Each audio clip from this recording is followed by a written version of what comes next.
Je pense que c'était l'une des raisons principales, la crainte d'aller vers ce que j'appelle souvent le sarcophage de mes parents. Il y avait cela, mais il y a aussi une raison littéraire qui est simple que ce n'est pas toujours facile pour un écrivain d'aller directement affronter les différents éléments qui composent son univers. On a l'impression peut-être d'aller gâcher quelque chose qui était rangé. Les écrivains, on aime bien vivre dans ce rêve, dans ce manque, dans le fait que ce que nous sommes en train d'écrire est plus, ce que nous sommes en train d'écrire est plus du domaine du rêve que de la réalité. Mais là, tout ce que je décrivais dans mes livres, j'allais être en face de ça. Est-ce que j'allais encore avoir la force de pouvoir rêver si j'ai vu comment la réalité était plus de l'ordre de la désolation? Donc il y avait des raisons littéraires, mais aussi ces raisons familiales qui faisaient que je repoussais l'échéance au fur et à mesure.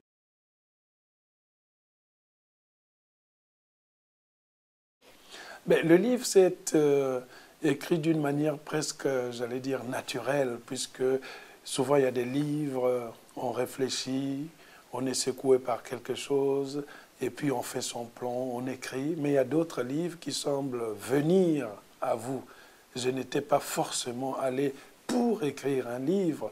Je ne sais pas faire ce genre d'écriture presque dictée par le voyage. Mais quand le livre arrive et que derrière, on peut y apposer des images, ça donne quelque chose d'autre. C'est pour cela que j'avais tenu que Lumière de Pointe-Noire soit remplie de quelques photographies qui permettaient d'accompagner la prose. C'est-à-dire que derrière cette prose, la photographie a aussi sa lecture qui est là. Elle se fond dans le texte au fur et à mesure, notamment ces photos d'archives où on me voit avec ma mère, mon père, nous sommes dans un bar, nous sommes en train de boire. C'est une photo que j'avais depuis avec moi en France. Mais on ne regarde pas la photo de la même manière lorsqu'on est à l'étranger et lorsqu'on se retrouve à l'endroit où elle a été prise. On a l'impression que la photo se met à s'exprimer, la photo vous donne des détails que vous ne voyez pas parce qu'il y avait un mur par rapport à la distance qui existait. Ces personnages de la photo parlent parce qu'on les a remis dans leur milieu, j'allais dire, naturel. Donc c'est pour cela que je pense qu'il y a une certaine complicité, aussi bien entre les photographies et le récit qui se fait. Et par ailleurs, moi je suis d'une culture où l'image est essentielle. C'est-à-dire que le vocabulaire congolais est un vocabulaire qui privilégie plus l'image que la théorie. En langue française, je peux vous parler pendant 1 heure sans apposer une image. Je fais de la subjectivité, je fais de la théorie, mais on ne peut pas se permettre ça dans les langues bantoues, c'est-à-dire celles aussi du Congo, où il faut l'image, parce que l'image donne la liberté à n'importe qui d'apposer les mots qu'il veut. Mais si vous avez trop de mots et il n'y a pas d'image, votre parole ne peut pas aller directement à l'essentiel. Ici, j'ai fait, c'est vrai, un certain rassemblage de mots. Mais ces mots sont aussi au service de ces images, et même ces images m'ont peut-être aussi beaucoup dicté les mots que j'ai écrits. Et d'ailleurs, vous avez titré vos chapitres en donnant des noms de films. À chaque fois, il y a une référence. Ça renvoie un petit peu au très beau chapitre sur le cinéma Rex. Tout à fait. Et ce choix de titre de film, c'était pour quelle raison? Le choix des titres de films, c'est toujours dans le prolongement du fait que je suis plus sensible à l'image que forcément à ce qui s'est dit. Et aller vers le cinéma, parce que le cinéma, c'est une succession aussi d'images. Mais pour que ces images se succèdent, il faut qu'il y ait des transitions, somme toute bienvenues. Donc moi, j'avais estimé que ma propre existence était comme un film en noir et blanc. Et que en repensant à certains des films que j'avais vus au cinéma Rex de ces années 70-80 lorsque j'étais adolescent, en repensant à ces films me donnaient presque la raison de reconstruire les mythes de mon pays. C'est pour cela qu'on peut lire aussi ce livre comme un film congolais. dans ce sens où c'est une autobiographie congolaise, une autobiographie qui n'est pas forcément la mienne. Si elle était la mienne, dans le sens où je disais mon nombril, nous serions dans une autobiographie, une autofiction, comme on dit ici, qui serait dans l'ordre normal. Mais ici, ce que je voulais, c'est que ça soit presque le roman ou le film congolais. Quand le lecteur est en train de lire, il a l'impression de regarder un documentaire, mais un documentaire dans lequel on a apposé une vraie existence, celle de ces personnages.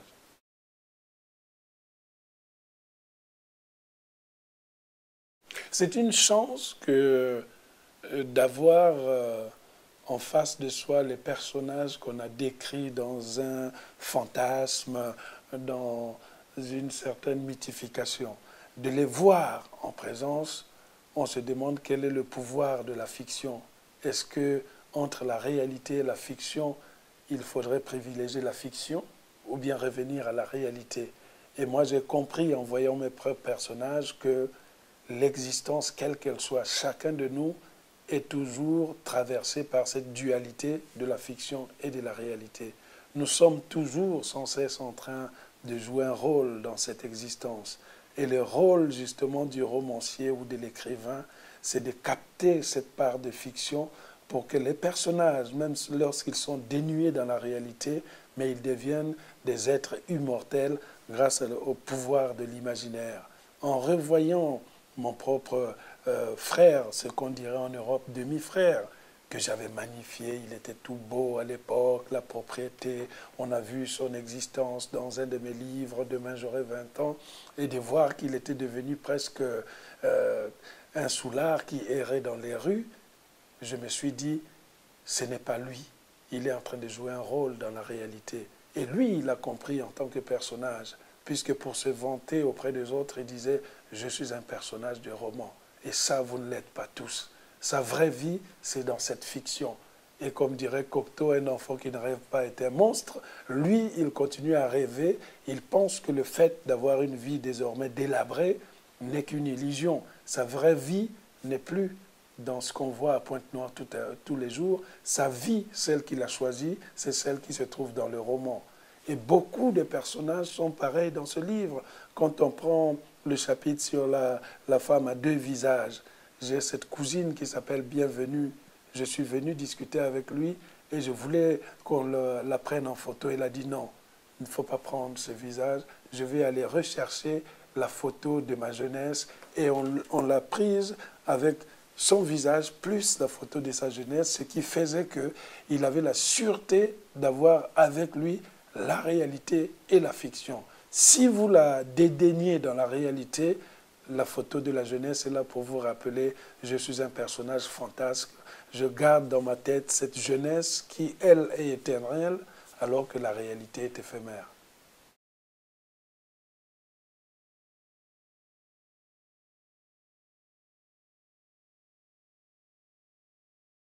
Mais parce qu'ils sont dans un piège presque.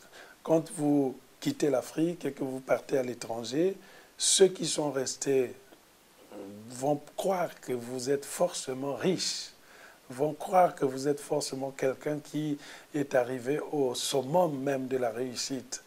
Et comme le plus souvent ces gens n'ont pas atteint cette réussite, ils sont obligés de perpétuer le rêve. Et puis ils ont une définition du bonheur et de la richesse qui est une définition occidentale. L'accumulation des biens, les belles voitures, les beaux habits, les beaux restaurants, ainsi de suite. Ce qui n'est pas la définition pour mes petits-neveux qui, eux, ne savent pas qu'est-ce qu'une très belle voiture. Ils cherchent simplement à vivre avec le peu qu'ils ont. Et dans le roman, j'ai repris la formule d'Alfred de Musset qui dit que mon verre est petit, mais je bois dans mon verre. Et le bonheur de ces enfants, c'est d'avoir leur cerceau, c'est d'avoir toujours leur tongue au pied, c'est de marcher à l'air libre, c'est d'ouvrir les boutons de la chemise pour que l'air puisse faire flotter la chemise et ils sentent qu'ils ont des ailes. Le cerceau leur donne l'illusion que la distance n'est rien pour eux, qu'ils peuvent aller plus loin. Mais ça, les Parisiens, c'est-à-dire les Africains qui vivent à Paris, comme on dit au Congo, ils ne voient pas ça. Pour eux, ils voient ces enfants comme des malheureux. Donc ils reproduisent les schémas ethnologiques de l'époque qui ne s'intéressaient qu'à ce qui semblait différent de l'Occident. Et comme c'était différent, donc c'était mauvais. Mais moi, j'ai trouvé en cela le bonheur, le paradis. C'est pour cela que j'ai intitulé ce chapitre « Les enfants du paradis ».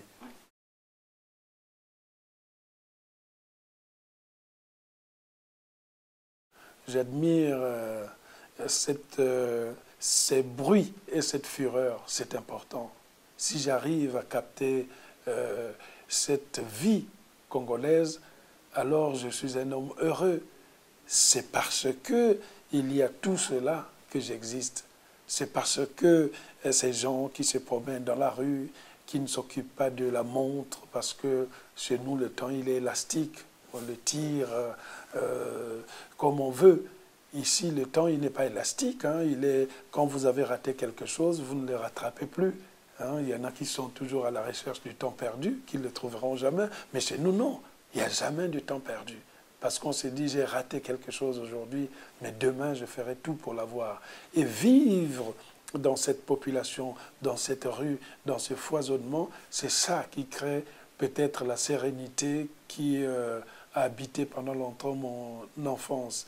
Je suis toujours quelqu'un qui aime aller rechercher dans ce monde, cette foule, quelque chose qui pourrait peut-être être le bonheur.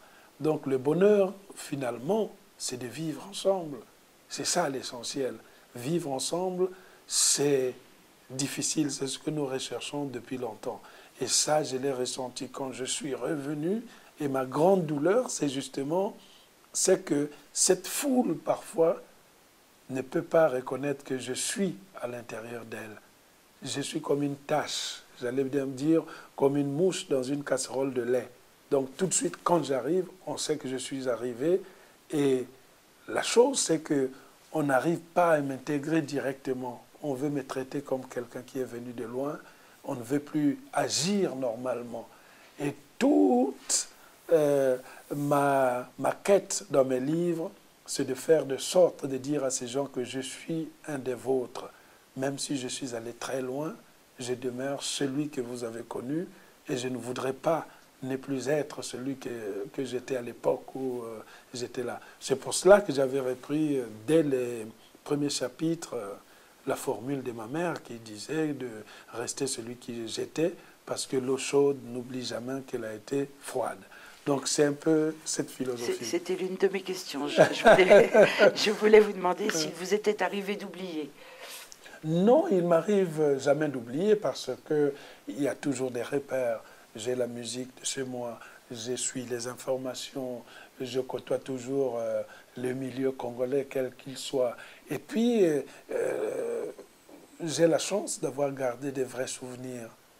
Parce que si je n'avais pas gardé cela, rien ne se justifierait. Je ne sais pas ce que j'aurais pu écrire. On écrit parce qu'on a des souvenirs qui reviennent sans cesse, parce qu'on a quelque chose qu'on voudrait recoller, parce qu'on revisite ce que Modiano appellerait le vestiaire de l'enfance. On va là-bas, on se dit, bon, ce meuble est un peu poussiéreux, je vais un peu le polir.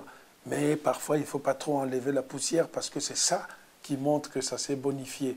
Donc je vénère aussi bien la poussière de mes souvenirs, mais de temps en temps, si je sens qu'un meuble est en train de se casser, si je peux le recoller, eh bien, je le recolle à travers mon écriture.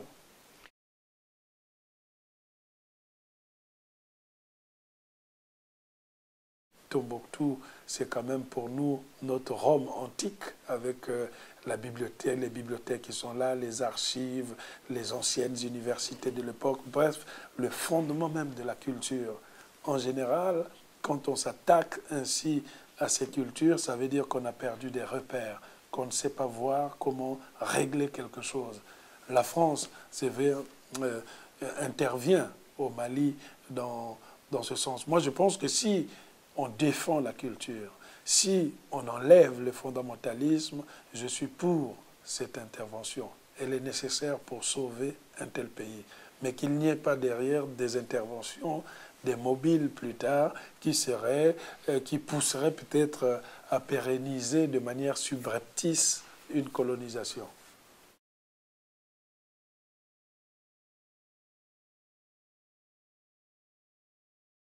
Lorsque je rencontre Tonton Matete, qui est pour moi celui qui m'a entraîné dans le milieu mystique, celui qui m'a expliqué la dualité de la vie où nous sommes liés entre les hommes et les animaux, j'ai compris évidemment que je demeurais effectivement celui qui courait toujours à la queue d'une tribu. J'étais derrière, je cours, il y a un troupeau, mais je suis l'animal qui est derrière.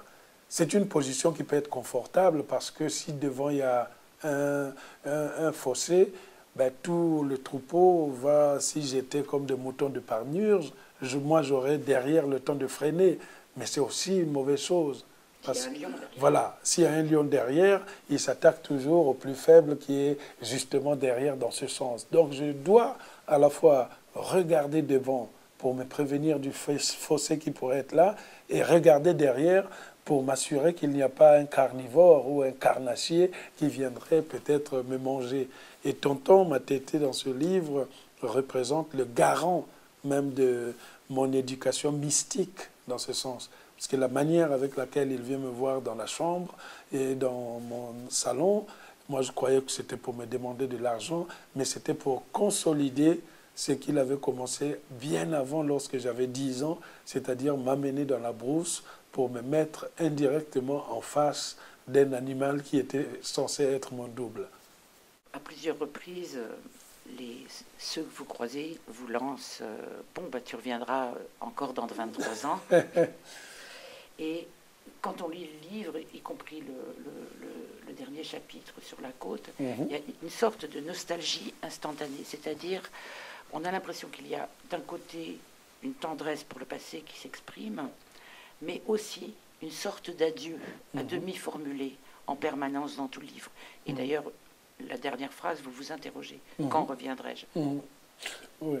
Je pense que lorsque je dis adieu dans le livre, il y a une sorte de doute. Je me demande, est-ce que j'ai tout vu? Si j'ai tout vu, mais qu'est-ce que je reviendrai faire dans cette ville? Je parle de cette ville qui était la mienne lorsque j'étais enfant, mais la ville réelle, celle qui est aujourd'hui, même si je repars à Pointe-Noire, je ne repars pas dans la même ville. On ne se baigne pas 2 fois dans la même rivière. Vous croyez revenir, vous baignez, mais l'eau qui était là quand vous vous baignez a déjà coulé et est partie. Peut-être qu'il faut aller rechercher l'endroit où l'eau va se jeter à la mer, mais même là, la mer aura tout avalé dans ce sens. Donc c'est un adieu qui semble très symbolique à l'intérieur du livre, qui reste sous forme même d'hésitation, de questionnement. J'ai préféré laisser la fenêtre ouverte, mais je sais que j'y retournerai. On peut y retourner dans la ville, et que même une fois qu'on est mort, il faut bien qu'on aille vous enterrer quelque part. Un peu comme les cimetières d'éléphants, voilà, on voit un éléphant qui s'était éloigné pendant longtemps et qui revient dans son cimetière, pose ses pattes, tombe, et puis hop, attend peut-être ce qui viendra plus tard. Donc ce n'est pas tourner le dos dans ce sens. Cette ville est essentielle. Je sais qu'elle va continuer à me nourrir. Je sais qu'elle va continuer à me hanter. J'ai peut-être d'autres choses à dire à l'intérieur, mais je sais qu'en ayant écrit Lumière de Pointe-Noire, j'ai fait un grand pas à l'intérieur de moi-même, et puis j'ai peut-être payé une partie de ma dette quant à cette ville et à ceux qui y habitent.